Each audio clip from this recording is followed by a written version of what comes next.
Hello, hi friends. അപ്പോൾ ഇന്ന് ഞാൻ എൻ്റെ സ്റ്റൈലിൽ ഒരു മീൻകറി പരീക്ഷിക്കുവാണ്. എന്തായി തീരുമോ എന്തോ, നമുക്ക് നോക്കാം.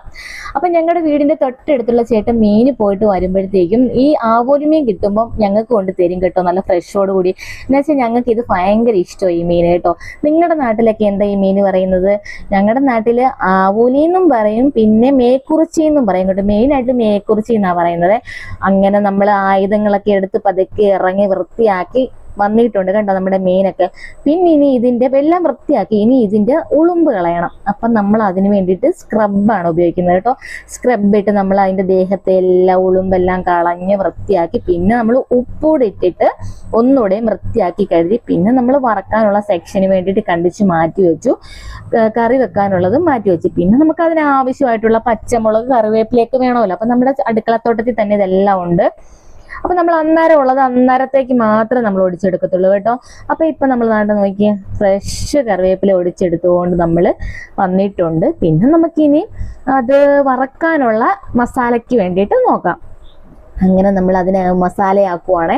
കുറച്ച് ഇഞ്ചിയും വെളുത്തുള്ളിയും കൂടെ ഇട്ട് പിന്നെ കുറച്ച് പച്ച വെളിച്ചെണ്ണയും കൂടി ഒഴിച്ച് പിന്നെ കറിവേപ്പില ഉള്ള കാരണം അങ്ങ് തട്ടിക്കൊടുത്ത് പിന്നെ നമ്മുടെ മീൻകുട്ടന്മാരെയൊക്കെ വരഞ്ഞ മസാലയ്ക്കകത്തിട്ട് തലങ്ങും വിലങ്ങും പിടിപ്പിക്കുക, മസാല പിടിപ്പിക്കുക കേട്ടോ.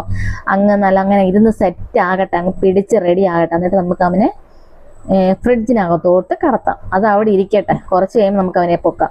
പിന്നെ നമ്മൾ കറിക്കുള്ള കാര്യത്തിന് വേണ്ടി നോക്കാം. നോക്കിയേ, നമ്മുടെ കടുകൊക്കെ പൊട്ടി നമ്മുടെ പച്ചമുളകും ഇഞ്ചിയും വെളുത്തുള്ളിയൊക്കെ അതിനകത്ത് കിടന്ന് അങ്ങ് വഴലട്ടെ. അങ്ങനെ വഴറ്റി കഴിഞ്ഞിട്ട് നമ്മുടെ മസാലയൊക്കെ അങ്ങ് തട്ടി കൊടുക്കാം. പിന്നെ ചൂടുവെള്ളം ഉണ്ടായിരുന്നു, ചൂടുവെള്ളം ഒഴിച്ചു കൊടുത്തു. പിന്നെ നമ്മുടെ കൊടംപുളി വെള്ളത്തിലിട്ട് വെച്ചേക്കായിരുന്നു, അതും കൂടെ ഒഴിച്ച് മസാലയൊക്കെ തിളച്ച് മറിഞ്ഞപ്പോൾ നമ്മുടെ മീൻകുട്ടന്മാരെയൊക്കെ അങ്ങ് തട്ടിക്കൊടുത്ത് അത് അവിടെ ഇരുന്ന് അങ്ങ് തിളച്ച് മറിയട്ടെ. നമ്മളെ കരിവേപ്പില ശ്യാമില്ലാത്ത അങ്ങ് അതും തട്ടിക്കൊടുത്ത് അവിടെ ഇരുന്ന് വേഗട്ടെ. പിന്നെ ഞാൻ കുറച്ച് തേങ്ങ അരച്ച് ചേർത്തിട്ടുണ്ടായിരുന്നു, അത് നമ്മൾ കാണിച്ചില്ലെന്നേ ഉള്ളൂ. അങ്ങനെ നമ്മുടെ കറി സെറ്റായി. എങ്ങനെയുണ്ട്? സെറ്റല്ലേ? അടിപൊളി.